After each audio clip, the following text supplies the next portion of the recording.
মা আর আমি আজকে যাচ্ছি হচ্ছে শিলিগুড়িতে কিছু মার্কেটিং করার জন্য। তো আমার মা এইভাবে তাকিয়ে আসার জন্য আমি মাকে দেখলাম যেন মা হেসে ফেললো।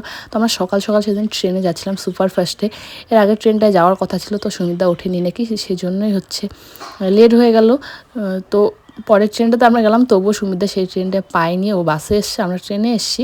তিনজনে আমরা এসেছিলাম, তো এসেই হচ্ছে পুরি খেয়ে নিলাম, মিষ্টি পুরি এগুলো খেয়ে নিলাম। তারপরে হচ্ছে দেখো সেদিন ছিল হচ্ছে রামনবমী, তো এত ভিড় ছিল। আমাদের এখানে তো আগের দিনই হয়ে গেছিলো, ওখানে পরের দিন ছিল। আমাদের এখানে বৃহস্পতিবার ছিল, ওখানে শুক্রবার ছিল। তো প্রচণ্ড ভিড়। আর আমি বুঝতে পারিনি, মানে আমরা কেউ বুঝতে পারিনি যে এত বড় ভিড় হবে। আর বাবা আমাদেরকে বলেছিল যে ভিড় হবে, যাস না আজকে, তবুও আমরা এসেছি সেদিনই। তো আমাদের একদম আইডিয়ার বাইরে। তো এখানে দেখো অনেক কিন্তু ভিড় আজকে। আর কোনো মানে গাড়ি টাড়ি চলছে না। আমাদের কাজ শেষ হওয়ার পরও আমরা কী করে আসবো বুঝতে পারছিলাম না। ওখানে সানগ্লাস নিয়ে নিয়েছিলাম, তোমার যেখানে দেখলে। তারপরে দেখো এখানে কত সুন্দর সুন্দর কিউট কিউট নাইট ড্রেসগুলো। তো এখান থেকে আমি ট্রাউজার আর নাইট স্যুটগুলো নিয়ে নিয়েছিলাম, দুটো ট্রাউজার আর দুটো হচ্ছে নাইট স্যুট। তারপর দেখো এই যে বড় একটা বজরংবলী নিয়ে যাচ্ছে। আমাদের এখানে কিন্তু রামনবমী হয়, কিন্তু এরকম হয় না, যেহেতু এদিকে জনসংখ্যা বেশি, তো একটু বেশি ভিড় হবে আমাদের এদিকের তুলনায়।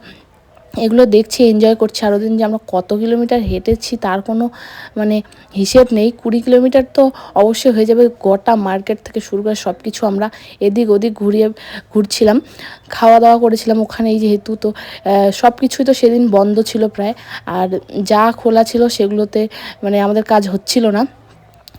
তো যাই হোক, এইভাবেই আমরা হেঁটে হেঁটে গোটা বাজার ঘুরেছি। তারপর প্ল্যানিং করলাম যে না, এইভাবে বাড়ি যাওয়া যাবে না। তো আমরা চলে আসলাম মাসি বাড়িতে। আর মাসি আমাদেরকে দেখে এত খুশি হয়ে গেছে, দেখতেই পেলে তোমরা। ওরা এখানে বাড়িতে সন্ধে দিচ্ছিল। সারাদিন ঘোরার পর আমরা সন্ধ্যাবেলা মাসি বাড়িতে চলে এসেছি, যেহেতু সেদিন গাড়ি ঘোড়া খুবই কম। তো সারপ্রাইজ দিয়ে দিলাম ওদেরকে বাড়ি এসে। তারপরে সেই দিনই হচ্ছে রাজস্থান থেকে দিদিরা আসছিল, মিষ্টি দিদি আর হচ্ছে জিজু আসছিল। তো ভাবলাম যে ওদেরকেও সারপ্রাইজ দিয়ে দিই, ওরাও মাসিদের বাড়িতে আসবে। তো পরের দিন আমরা একসাথেই বাড়ি যাব। তো এখানে হচ্ছে ওরা আমাদেরকে দেখে একদম সারপ্রাইজ হয়ে গেছিলো।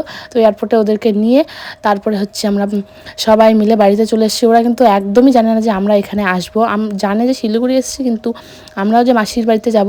তো এখানে মিষ্টিকেও দেখতে পেলে তোমরা খুশি কতটা। ও 3-4 দিন থেকে ওখানে ঘুরছিল। তো আজকের জন্য বাই বাই।